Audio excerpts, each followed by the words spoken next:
Welcome back to Intro to Philosophy 1010, the summer session. Introduction to World Philosophy is our book.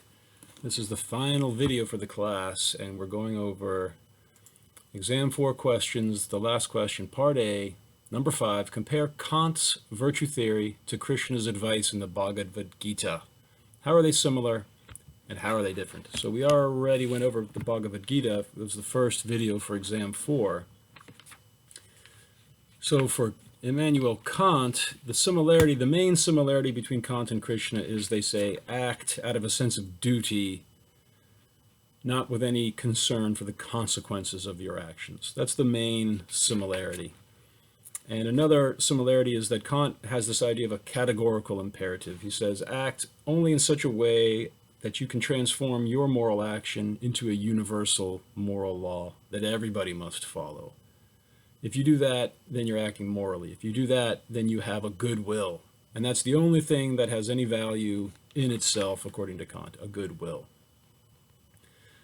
So how's that similar to Krishna in the Bhagavad-gita? Krishna says that he is God. He's the supreme Vishnu. So he is the universal lawgiver.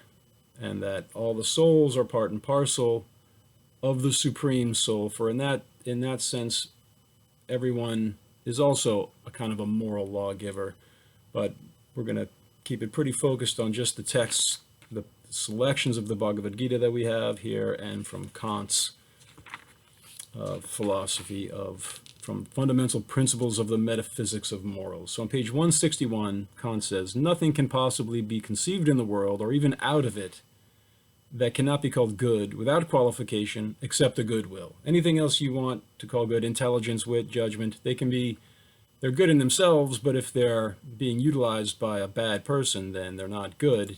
He ends there on page 161, that first paragraph, saying, the sight of a being who is not adorned with a single feature of a pure and good will, enjoying unbroken prosperity, can never give pleasure to an impartial, rational spectator. We saw that in David Hume. He says, how do you discern what's virtuous and vicious? Watch a play. When you see the characters behave a certain way that makes you feel good, that's virtue. The contrary is vice. When you see the villain, that's what vice is. But for Kant, the only thing that's really good is a good will. The road to hell is paved with good intentions. Kant will say, who cares where it's headed? The good will is good in its own right. He says, even if it should happen that owing to a special disfavor of fortune, your will should wholly lack power to accomplish its purpose, even after giving it all of your effort, then still, like a jewel, it would still shine by its own light as a thing that has its whole value in itself. All right, so a good will is what he's trying to maintain. And how do you achieve a good will? He says, you act only on a maxim you can will to become a universal law. That's page 162. That's what he calls the categorical imperative. So another version of it is act as if the maxim of your action were to become by your will a universal law of nature. All right, so a universal law of nature, that's how you're trying to act. You're not claiming to be the universal lawgiver, but you are at least giving yourself universal laws. You're claiming, is my action capable of being transformed into a universal law of nature? The example that the previous book that we used, Four Fundamental Questions, was edited by Richard Bilsker. His example was keep off the grass. Kant would say, okay, you want to walk across the grass because you're in a hurry? Well, let's transform your action into a universal law. That you can walk across the grass despite the keep off the grass sign if you're in a hurry. Well, if you made that a universal law, there'd be no grass left because everyone would consider themselves to be in a hurry. At some point, eventually, there's no grass, so you can't will that become a universal law because it defeats itself. It makes itself meaningless. There's no grass to keep off of. What about never tell a lie? For Kant, that becomes a categorical imperative because stability of human society depends on people being able to trust each other. So if you start to lie, even for an extreme emergency, that undermines society, which makes your moral law self-defeating. So, for example, if some woman came screaming around the corner with a knife marks on her and she's bloody and she says, hide me, there's a lunatic trying to kill me, and then you hide her, and then the lunatic comes and says, where's the woman? Kant would say, you have to tell the truth.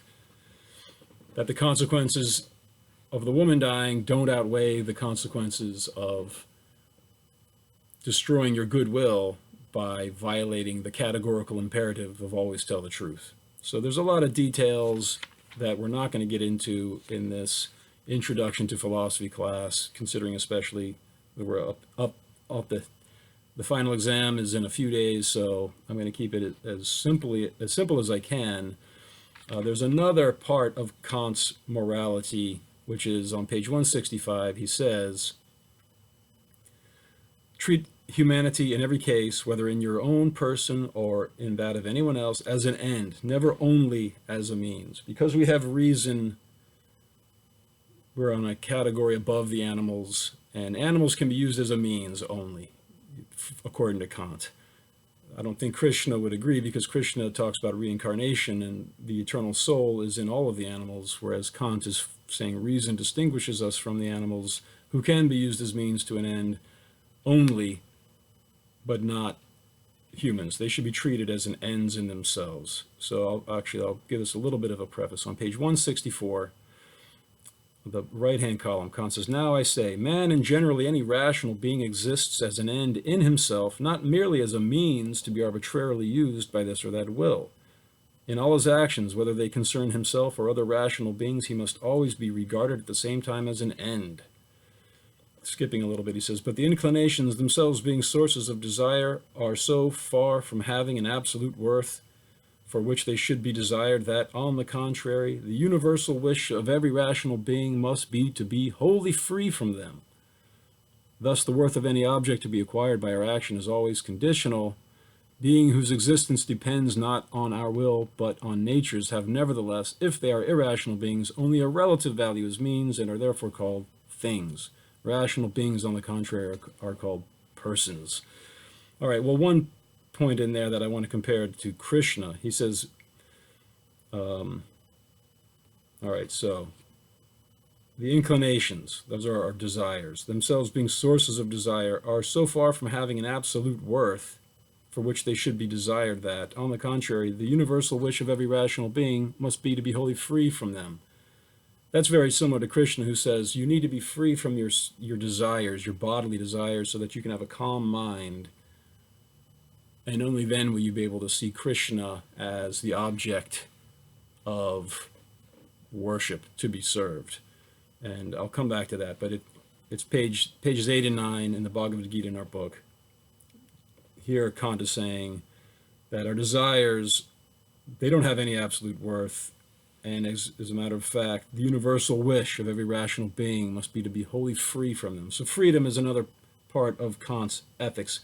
Humans should only obey our own laws that we use reason to discern. We use reason to discern the moral law by translating our individual moral choices into universal legislation. And each human being is, in that sense, a potential legislator of the universe, and that's what gives us this special status among all the living creatures. And that's why we should only be treated not only as a means, but always also as an ends unto ourselves. We have our own inherent worth. Our inclinations don't have any inherent worth. Our desire for sex, our desire for food, our desires for anything don't have any inherent worth. What does have inherent worth is our respect for the idea of the universal moral law. All right, on page 166, the right-hand column, about halfway down, he says, the concept of the will of every rational being is one that must consider itself as giving, in all the maxims of its will, universal laws, so as to judge itself and its actions from this point of view. This concept leads to another which depends on it and is very fruitful, namely that of a kingdom of ends. By a kingdom I understand the union of different rational beings in a system by common laws. Now, it is by laws that ends are determined in regard to their universal validity. Hence, if we abstract from the personal differences of rational beings and likewise from all the content of their private ends, we shall be able to conceive all ends combined in a systematic whole, including both rational beings as ends in themselves and also the special ends which each may propose to himself.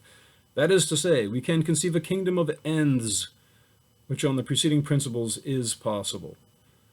I'm going to analyze this in just a second, but continuing on to page 167. For all rational beings come under the law that each of them must treat itself and all others never merely as means, but in every case as at the same time as ends in themselves. From this results a systematic union of rational beings by common objective laws. This kingdom may be called a kingdom of ends, since what these laws have in view is just the relation of things being to one another as ends and means. It is certainly only an ideal.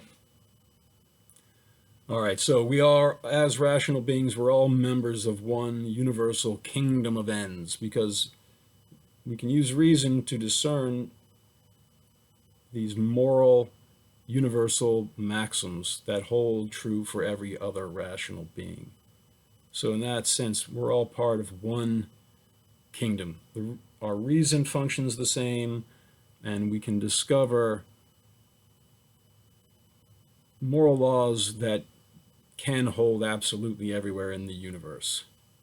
So I want to compare this idea. He says it is certainly only an ideal, this kingdom of ends, but it's what makes us free. So let me read a little bit more, and then I'm going to go to the Bhagavad-gita. So he says, a rational being belongs as a member to the kingdom of ends when, although giving universal laws in it, he is also himself subject to these laws. He belongs to it as sovereign when, while giving laws, he is not subject to the will of another. A rational being must always regard himself as giving laws, either as member or as sovereign in a kingdom of ends rendered possible by the freedom of will. Morality consists then in referring all actions to the legislation which alone can render a kingdom of ends possible. Accordingly, we must always act so that the will could at the same time regard itself as giving in its maxims universal laws. The practical necessity of acting on this principle, that is duty, does not rest at all on feelings, impulses, or inclinations. It rests solely on the relation of rational beings to one another. The will of a rational being must always be regarded as legislative. Okay, so the dignity of a rational being, which is a good will, is the only will, the only thing that's good in itself in the universe, regardless of the consequences.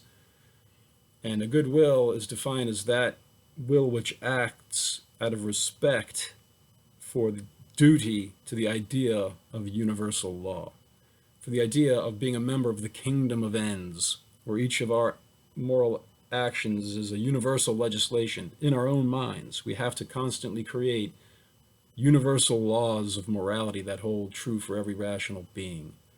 That's how you have a good will. And he says it's only an ideal, this kingdom of ends, we don't live in it, but you have to act as if you're creating it, and then you'll have a good will and you'll be moral. So this is an introductory class. I'm going to leave it at that, because that's covers the main parallels with Krishna in the Bhagavad-gita. So again, the biggest similarity between Krishna and Kant is their claim that you should act without any concern for the consequences of your actions. Just act out of a sense of duty to the universal law. Now, Krishna doesn't say out of the sense of duty to the universal law explicitly, but he says act out of a sense of duty to me, Krishna, and I am the universal law giver. I'm God, the Supreme Vishnu. So that's very similar to Kant. And the idea of freedom is big for Krishna, but you achieve freedom by controlling your desires. That is what, if you look on page 9, the very ending part of the selection of the Bhagavad-gita, the man who, casting off all desires, lives free from attachments, who is free from egoism and from the feeling that this or that is mine, obtains tranquility. This, O son of Pritha, is the absolute state. Attaining to this, one is never deluded, and remaining in it, in one's last moments, one attains Brahma Nirvana, the absolute bliss. So another difference, well, the similarity between Krishna and Kant is freedom. They both say you need to be free, and the way to be free for Krishna here is to be free from your attachments to bodily desires. We saw Kant say the same thing very briefly when he said, I believe it was on page 160, bottom of 164 over to 165, he says, but the inclinations, themselves being sources of desire, are so far from having an absolute worth for which they should be desired, that on the contrary, the universal wish of every rational being must be to be wholly free from them. So that's a universal wish with which Krishna definitely agrees. Here's the quote that's the biggest parallel with Kant on page 8. After saying to Arjuna that you have to control your mind, be self-controlled, he goes on to say in the right-hand column, your business is with action alone, not by any means with fruit. Let not the fruit of action be your motive to action. Let not your attachment be fixed on inaction. Having recourse to yoga, O Dhananjaya, perform actions, casting off all attachment, and being equable in success or ill success. Such equability is called yoga. So, that's the main parallel. This is his ethical advice. Arjuna's worried. Here he is in between two armies on the battlefield of Kurukshetra. It's a civil war. He's got family members on both sides. I don't want to fight, he says to Krishna. Killing my family members will never make me happy. So then Krishna smiles. He says, Arjuna, this is such weakness of mind. You're lamenting for people who don't deserve it. Don't you know souls can never die? So just do your duty and fight. Don't be worried about the outcome. You are only concerned with your duty. He says on page 7, the right-hand column, the very bottom, he says, having regard to your own duty also, you ought not to falter, for there is nothing better for a kshatriya, that's a warrior, than a righteous battle. Happy those kshatriyas, O son of Pratha, who can find such a battle to fight. Come of itself, an open door to heaven. But if you will not fight this righteous battle, then you will have abandoned your own duty and your fame, and you will incur sin.